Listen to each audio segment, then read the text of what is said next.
Hello imaginative people and welcome to Brainstoryum.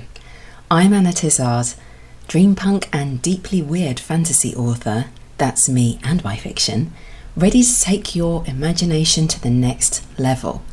This is the 10th episode, we are now in double figures, and I have two really exciting announcements to make today.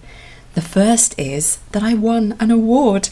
I am now an award-winning author, which is kind of unbelievable. It's for Eye for Immortality, which is the second volume in the book of Exquisite Corpse, and it won the Imagine Award for Best Literary Fiction Novel in 2022. So I'm just kind of reeling from that. When I entered, I did linger over the option of entering it into one of the fantasy categories, because they have quite a lot of categories. But in the end, I opted for literary fiction because I suppose it's literary fantasy, and there is such a rich array of fantasy being written, and my novels and stories are quite odd, in case you haven't noticed yet. So they don't sit squarely in mainstream fantasy, and I figured there'd be so much competition anyway, with stories that fulfill readers' expectations of that genre in a more obvious way. So I didn't feel like I had much chance by entering fantasy. I'm so glad that I entered into literary. It felt like a bit of a long shot even so, but it paid off. Now my second piece of really exciting news is that a listener to this show, an author no less, has been in touch with me to tell me that he tried the 20-minute writing exercise that I'm always raving about, based on one of the Exquisite Corpse results on the show, and he came up with a short story. This is amazing because it just goes to show it's not just me. You know, it's really the whole point of this podcast as well, to inspire people just like you and to bring into the world stories that would not otherwise exist because they are just so odd. So today I'm going to read out a short story written by this listener, whose name happens to be Fraser Armitage. Although before that I will talk a little bit more about the 20-minute magic in hopes that you might consider giving it a go. And of course there will be some fresh Exquisite Corpse results in the last section of the show, so be sure to stick around for that. There are always plenty of ideas to work with when you're messing around with Exquisite Corpse. So, on with the show.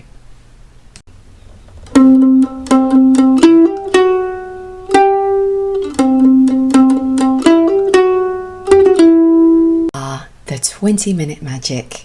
How and why I think it works.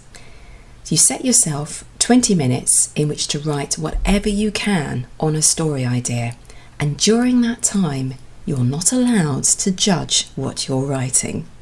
You have full permission to stop after 20 minutes if it's not working. And you must understand that it is completely fine if it doesn't work. That is part of the magic. It lets you off the hook. Imagination can only really blossom fully if you go into something with a sense of play, a light-heartedness. This 20-minute limit is also part of what can give you the impetus to really try to throw yourself into it and to keep pushing within that time period as much as you possibly can.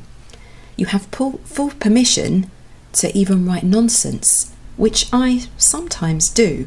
Not quite nonsense usually, but phrases that I like the sound of which don't necessarily make sense, or don't make sense yet.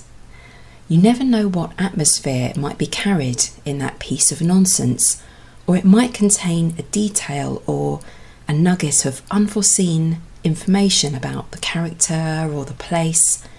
This is your unconscious mind speaking to you, so let it speak, if only for 20 minutes. Also, I'm very much a believer in finding the rhythm of a story, the rhythm of the language, and this can be found in little phrases that pop up in your mind that might not make immediate sense to you. I love the rhythm and the sound of words, and I think that's why I read so slowly, because I tend to hear the words in my head as I'm reading. The sounds are as much a pleasure as the meaning of the story, and I suppose this goes back to the original storytelling when it was oral, just told around the fire. So if a phrase comes to you that doesn't really make sense or doesn't seem to add anything to the story idea, write it down anyway, because it might be that it's just your unconscious mind trying to find the rhythm of what you're trying to write.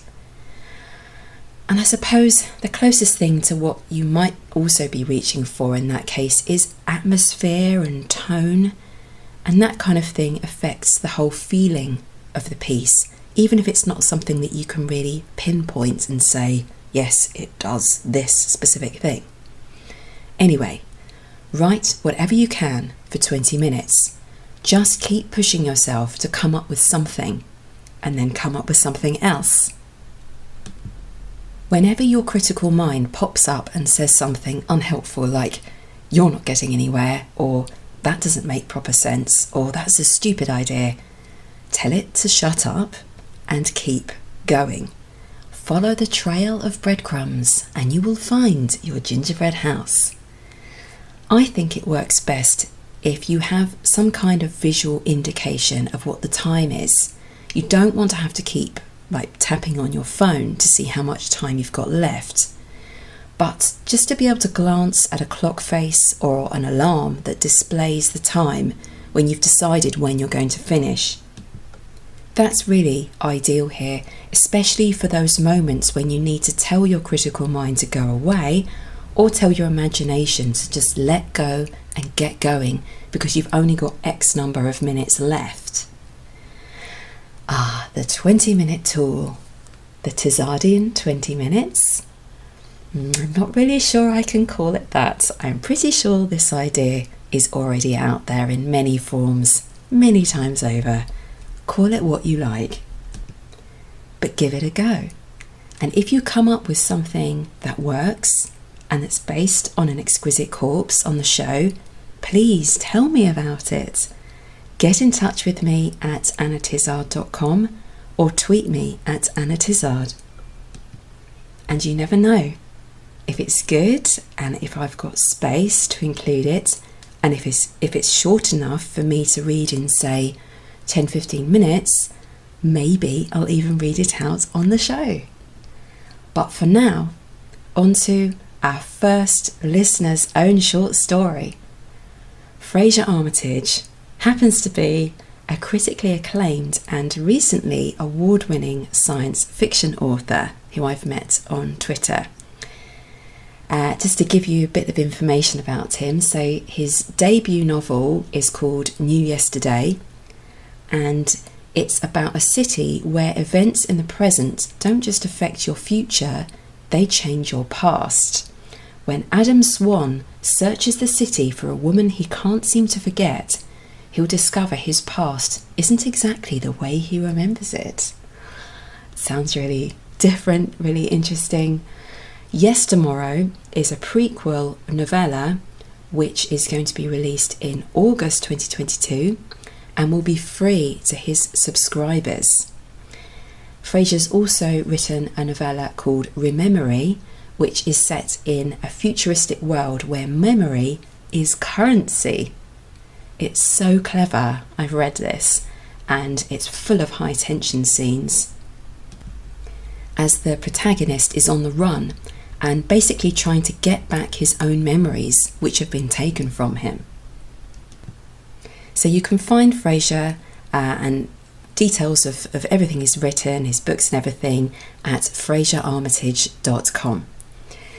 Now it's time for me to share with you Fraser's story, which is based on the Exquisite Corpse, The Helpless Flute Manicured the Crumbling Guitarist.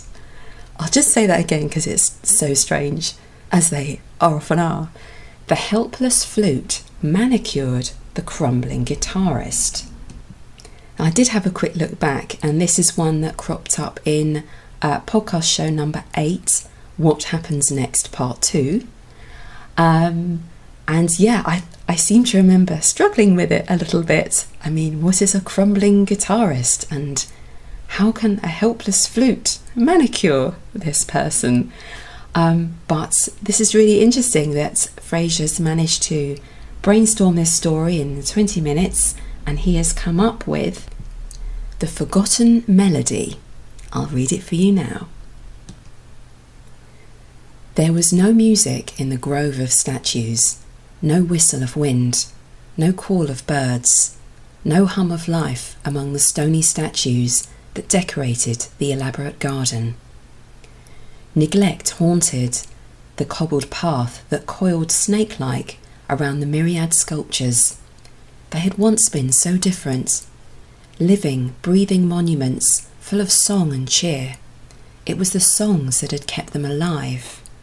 The pluck of strings, the beat of drums, a symphony of life, but played no more. All songs come to an end, and so it was in the grove. The music had faded, and now those long-abandoned melodies remained trapped in stone. At the end of the garden, 2 figures regarded the statues one at a time. One, a tall and spindly musician who carried his flute in a leather satchel. The other, a cosmetically enhanced beautician with skin as perfectly polished as the marble and alabaster statues surrounding her. "Are you sure this is the one?" the musician asked. "Of course," the beautician polished her nails. "This is it." "But how do you know this is the one?" The musician turned his neck to the crumbling statue of a guitarist. Only a suggestion of a face remained on it, and chunks were missing from the shoulder, but the guitar had been depicted elegantly and still retained its proper shape. "Look, this is it, okay? This is the one we were talking about." "The weird people who came for treatment?" "Yeah, I knew what they were saying must have been important. They were talking all the way through their facial, and no one talks through a facial unless it's like serious use, you know." The musician raised an eyebrow. "What exactly did they say?" The beautician shrugged. "Just what I told you. How there was this garden of statues, and they all used to be alive, but then the guitarist stopped playing, and one by one the rest of them did as well, and when the music was gone, the stone hardened and yada yada yada." The musician nodded. There was life in music, this he knew, but life enough to animate statues? "And you believed them?" he asked. "Sure. Even the part about certain melodies bringing them back to life. Especially that part. They were so confident about it. They said they were close to figuring out the ancient melodies that would wake them up, and the music was in their bags." "Which is when you took it?" The beautician's hands stopped their frantic polishing. "Look, it wasn't stealing, all right? It was just borrowing." "And you're sure they didn't see you?" She shook her head. "It was a facial, remember? Their eyes were closed the whole time." The musician extracted the stolen pages of sheet music from his satchel. "Is this all of it? The whole melody?" "Of course not. I couldn't take it all, could I? They'd have noticed straight away. But I thought you might be able to figure out the rest of it or something." The musician sighed as he scanned the notes, which were barely legible on the faded parchment. "Well?" the beautician demanded, flicking her hair back in a perfect arc. "I couldn't even guess how it finishes. All I'll be able to play is what's here." "Okay, fine by me." The musician frowned in disbelief. "Are you sure that this is right? That if I play this melody, the statues will wake up?" "That's what the people just said. And if we start with the guitarist, then we'll wake the rest. And that's this guy. I don't see another guitarist around here, do you?" The musician shook his head. "All right." He slipped the flute from his satchel and placed it to his lips. "Here goes nothing." The beautician held her breath, and the musician pursed his lips and blew into the flute. As he followed the notes, music drifted in a melody as strange as the grove itself. The tune was a jumble, a mishmash of quavers that seemed random, and yet they belonged together. They danced through the air. They floated in the breeze. The beautician had never heard anything so moving, and a tear threatened to streak her mascara. When the musician reached the final note, he stepped back and lifted his head expectantly. But nothing happened. He approached the statue and ran his hand along its cool stone surface. But there was not even the faintest hint of movement, no sign of change. "How long did they say it would take?" he asked. The beautician shrugged. "That was so lovely." "You thought so?" "Yeah." The musician shrugged. "It was okay, tricky in the middle, but I just about got through it." "It made me feel, I don't know. Play it again, will you?" "Why? Once should be enough, shouldn't it?" "No, I mean, don't play it for the statues. Play it for me." The musician sighed. "Let's just see what happens to the statues, shall we?" They waited and waited and waited, but there was no alteration, no disturbance, no awakening, no power to the tune, however ancient and forgotten it was. "Well, I guess that's it. Time to go," the musician said. "Oh no, play it again. Just one more time, please." "But why?" "Because it's... Didn't you feel it when you played?" "Feel what?" The beautician searched for the feeling, but there had been too many to name. "Everything. Didn't you feel everything in it?" "No, I felt nothing. It's helpless. I knew this flute wouldn't do a thing." "It's not helpless." "It is. Do you know how many times I've played this flute expecting it to produce magic and then nothing? I don't know why I thought this time would be any different." "I thought it was magic." The beautician's eyes filled with a hopefulness that he could no longer ignore. His shoulders slumped. "All right, look, I'll play it one more time. I mean, it's a nice tune, but then we're leaving, okay?" "Okay, just give me a minute. I want to remember this." The beautician extracted a kit from her purse. She called it a first aid kit, but it held only equipment for manicuring in a case of emergency. "What are you doing?" the musician asked. "I remember things better when I manicure." She laid out her kit, took a deep breath and nodded. "Okay, I'm ready." He raised the flute to his lips and repeated the melody. As the tune stirred the beautician to tears, she worked frantically on her nails. She marked every high and low with a sweep of her hand. Her heart laid bare by the power of the song, one she would never forget. When it stopped, her fingernails had never looked so perfect. "Ready?" the musician asked. She nodded. "Thank you." "Don't mention it. Come on, let's get out of here."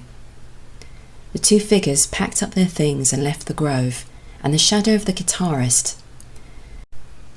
If they'd examined the statue before they left, they would have seen its face remained unaltered, an abstract shape and nothing more. Chunks of stone still chipped and missing from its shoulder. But its hands, its fingers, were no longer crumbling. They were the most perfect and polished they'd ever been. The end. Brilliant. It's so clever. And it's weird how they both have an effect on the statue. It's not just the flute playing.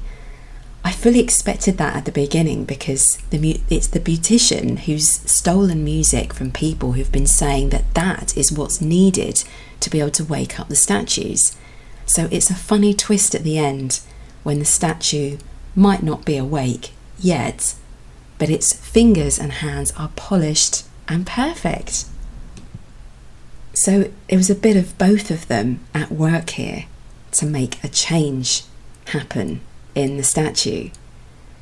I love how, I don't know if this is something Fraser intended to imply through the story as a second meaning, but I love how this seems to reflect on how all art forms really need both a creator and an audience for something to really be something in this world. Like if you play music or paint or write stories just for yourself, okay, well that's one thing, that is special, but it's another thing entirely when you get to share it with someone else who really appreciates it. There is an art and a skill in appreciating music and writing.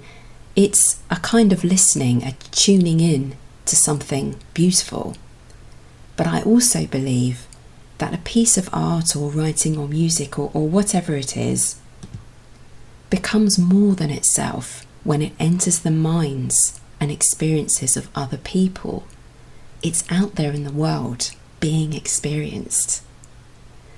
I also love the fact that Fraser said it's not his usual style of writing, but it was just a fun way to get his creative juices flowing. Will Fraser write any more on this? There are other potential scenes here that could be explored as well, like when the beautician is listening to the people having their facials done. What is it that they say that makes her so convinced the magic is true at that point? Maybe she witnesses something, some sign that it's real, that makes it beyond a doubt for her. And how does she know the musician? Or how does she know she can trust the musician with this and that he has magical ability? Does he have a second life? Does she have a second life? And what's the history of the statues? I'm very intrigued by this strange, silent world that we've glimpsed here. Well, I hope that's been enough to inspire you to see the opportunity that's here for brainstorming a story and giving the 20-minute exercise a go yourself. So, if you're game, grab a pen and a piece of paper, or a tablet, a laptop, or a napkin, and let's see what potential new story ideas are waiting for us in the socks of destiny.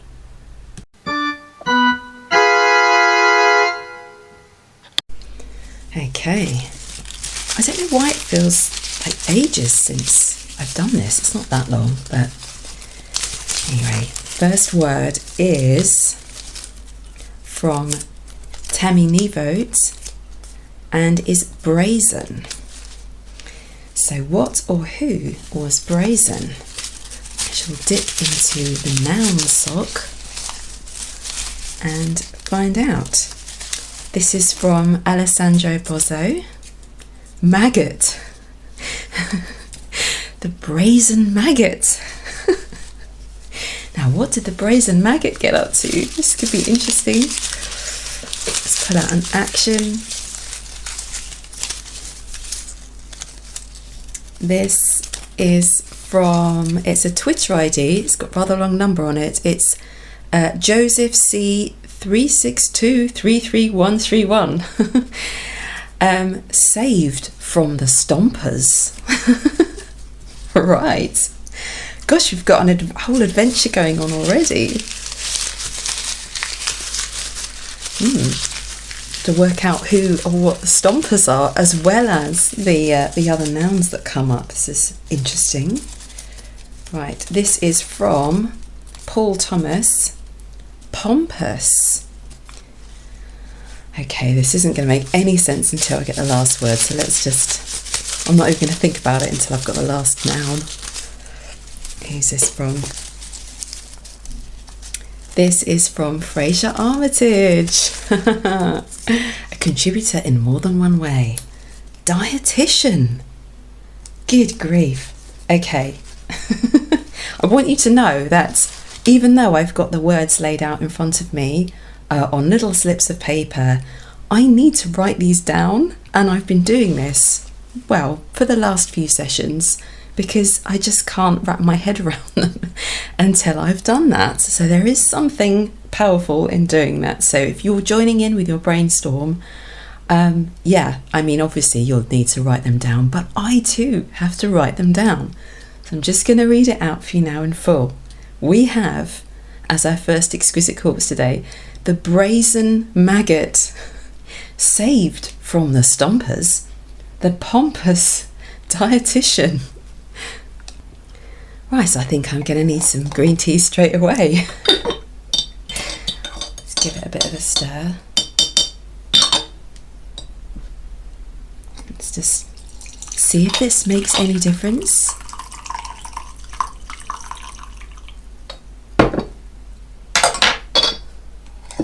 Got a bit of a rattly teapot here, apologies for that.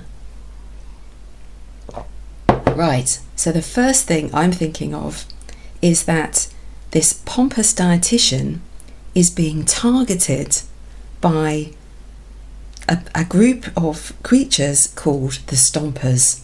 Why? You know, I think the clue to what the stompers are is the fact that they are targeting a pompous dietitian who needs to be saved from them by a maggot.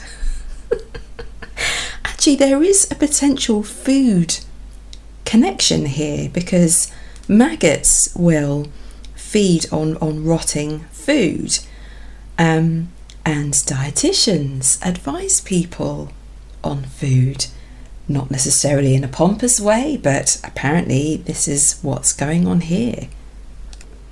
I think of a maggot, and I'm just trying to keep within this theme and see if there is some connection we can find here with food. I think of a maggot in relation to food, and I think of it as a very natural, organic, even icky approach to what food actually is. I mean, is there something brazen about the way they just guzzle their way through a rotting apple, for example? And on the other hand, you have the dietitian. Perhaps they've become stuck in their ways, thinking very clinically about food, as you would. That's part of their job. But maybe there's a deeper truth here about food and nutrition, which they've become accustomed to overlooking, kind of forgetting the basic nature of what it's all about. So I can picture a woman in a crisp white coat reading academic journals on her computer in her clean, shiny office, versus a maggot, a brazen maggot no less, who she discovers wriggling its way through an apple. Perhaps it's been dropped by the cleaner as they've been, taking out the bins, and now it's been taken over by this tiny bit of wildlife that she finds disgusting. But really, nature is kind of disgusting, isn't it? And digestion is pretty disgusting too. And she's made it clinical. So with these two food-related beings, for want of another word, why would the maggot need to save the dietitian from the stompers? What are the stompers? I'm starting to get a memory. Okay, you weren't expecting me to say that, were you? But because we're talking about digestion and food and trying to think around this topic, when I was a child, I always used to think of these little men with shovels inside my stomach. Because that's what science is like when you're preschool or whatever. Before you start learning about things, maybe this is something to be explored. I mean, what if there's some kind of dream the dietitian has from way back in her childhood? Somehow the maggot has this power to bring back her original ideas about what nutrition was really about. Sorry, I don't really know where I'm going with this, but I have to keep going just to see if I can get somewhere.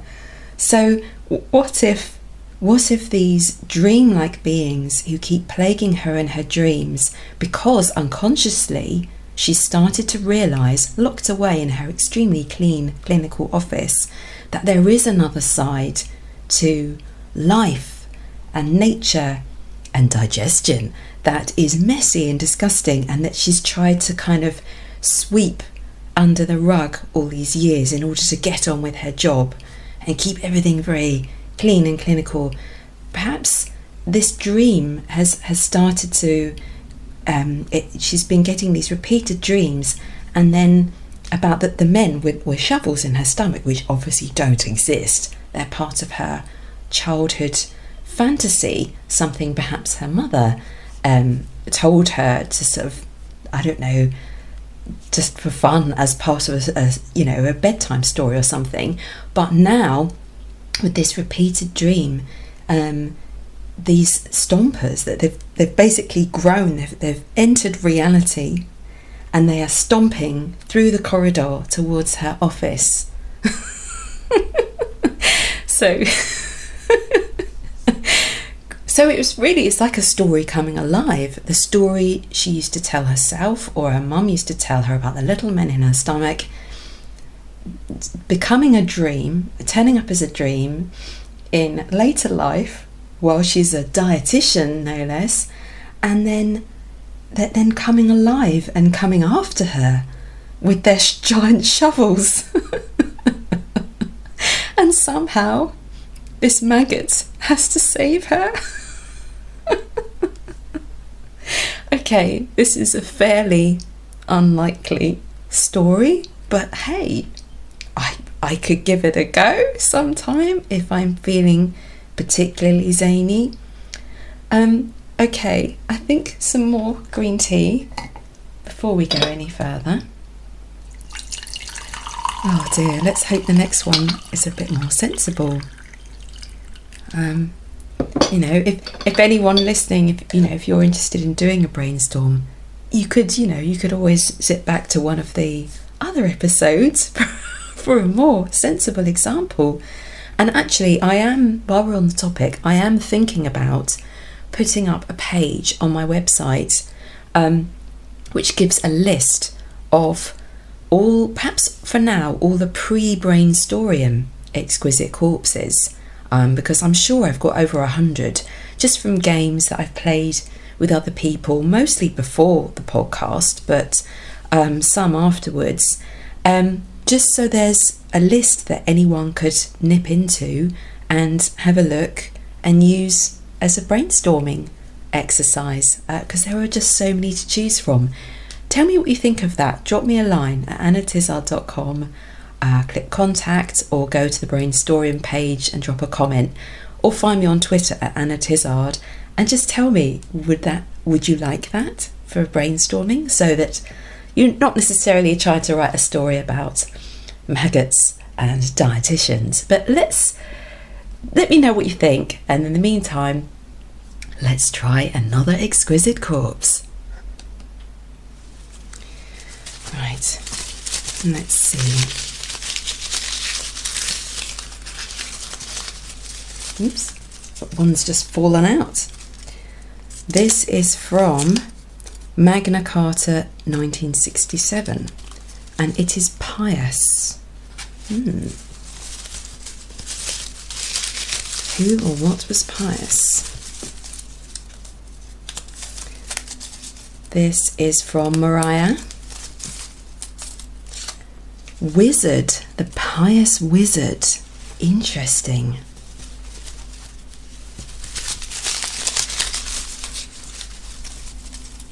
Let's get an action.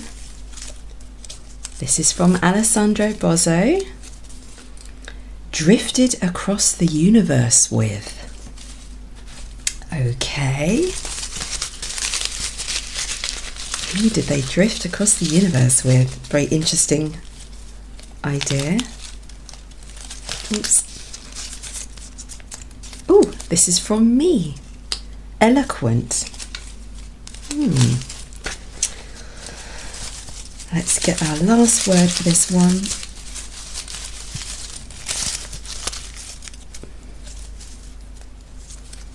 This is from Lady Karma. It's a Twitter ID. Courier. Ooh, okay. So the pious wizard drifted across the universe with the eloquent courier.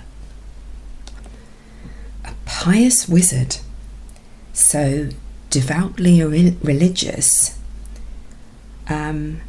Maybe he's devoutly religious about his magic, his magical art, or about the stars and space, because they seem to be both travelling through space in a kind of peaceful, gentle way, holding hands, drifting across the universe. They have no need to breathe. Surely not. Interesting companions, choice of companions here. An eloquent courier and a pious wizard drift across the universe. But why?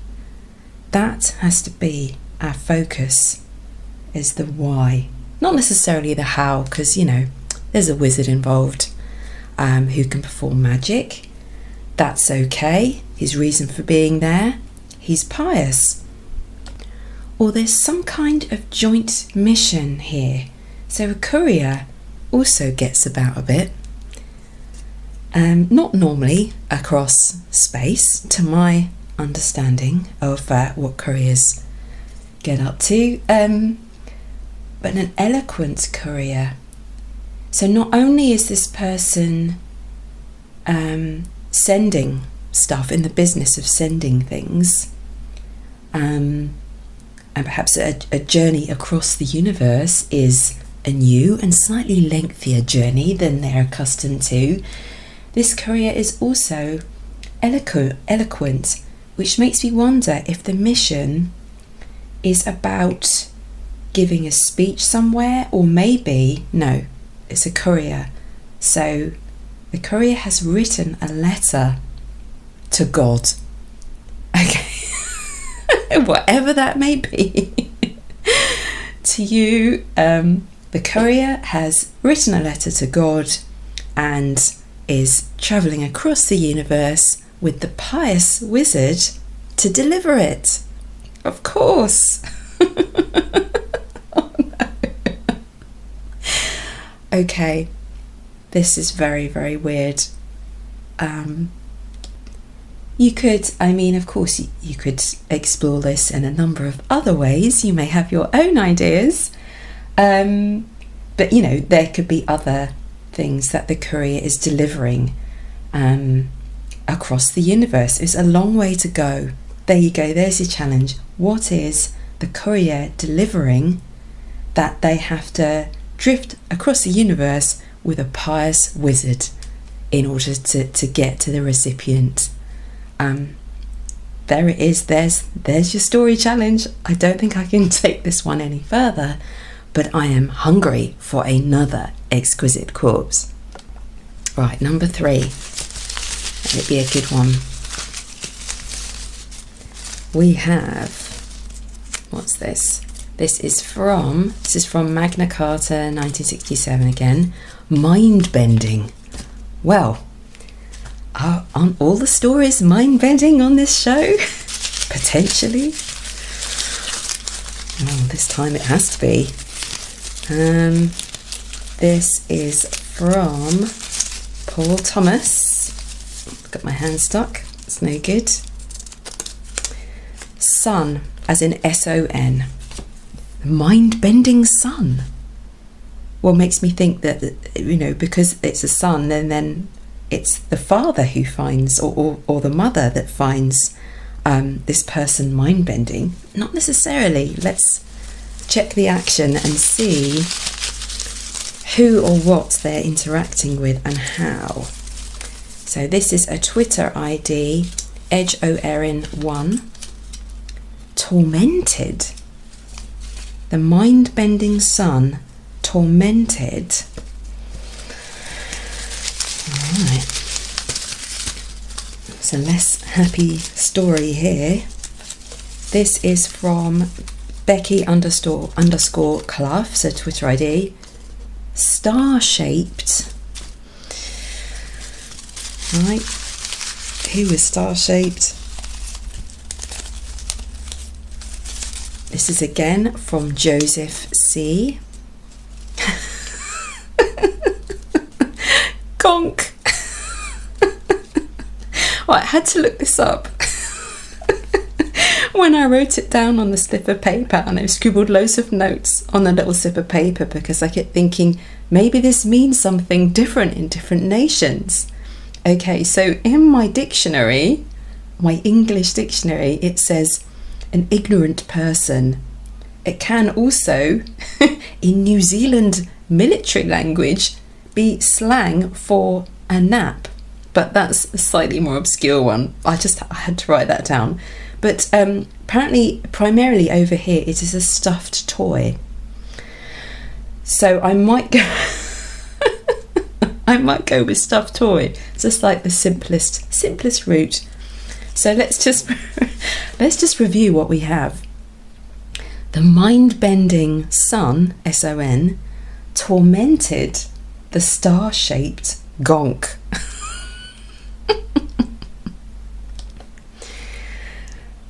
Where to start, eh? Where to start? We've got our work cut out for us. Interesting that star-shaped came up when we were just drifting across the universe a moment ago with a wizard and a courier. So a little bit of synchronicity going on there. I'm sort of honing in on the mind-bending aspect because I think that's confusing me most. How can a son be mind-bending?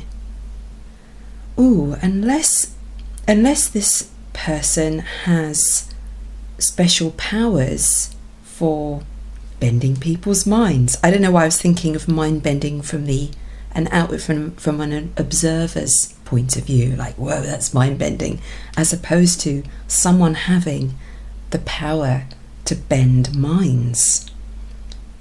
But instead of tormenting a person, because if you've got the powers to bend minds, and let's just take from the fact that instead of putting man, we have the word son. So I'm just going to infer from that this is a boy, a child still. Instead of a boy who's just discovered he's got these powers to bend minds, instead of tormenting a person, like another child, perhaps bullying another child in the playground, he's gone for a toy, a stuffed toy, a star-shaped soft toy. I'm thinking it might be a starfish.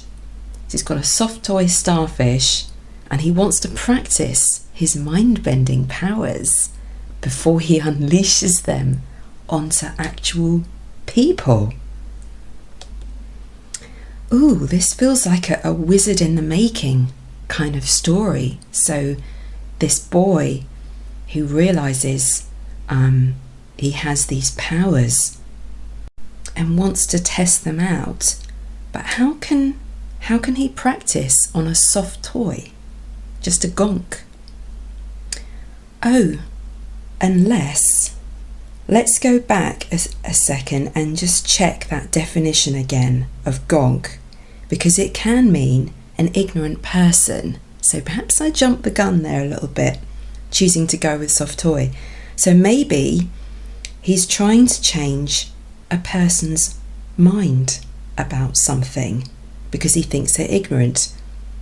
I think because it's slang, gonk, it's more likely to be a matter of perception, if someone's ignorant or not.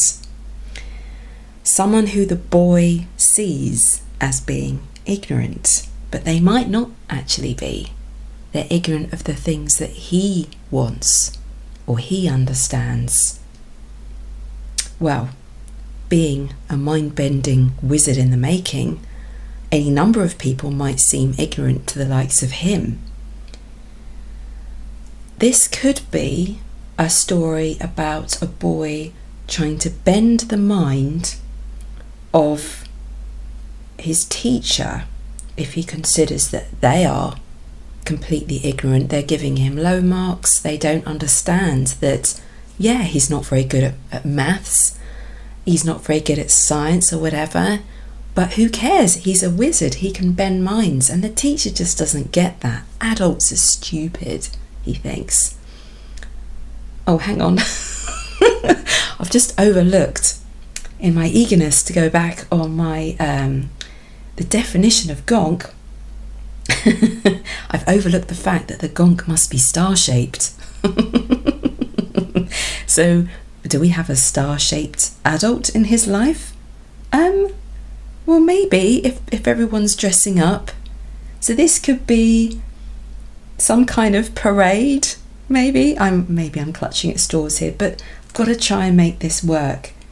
So, if someone did turn up to a fancy dress do, maybe it's a school party, and I know in the US it's more of a culture to just literally dress up as anything at Halloween, whereas in the UK and some other places it tends to be more scary. So let's assume, so this is a US styled party where you can literally just turn up dressed as a potato or something. It doesn't have to be frightening. The teacher, who this boy does not like, is dressed as a star, and they'll probably have to waddle around a little bit with their arms sticking out at the sides, because you would be dressed as a star if it's a really good outfit.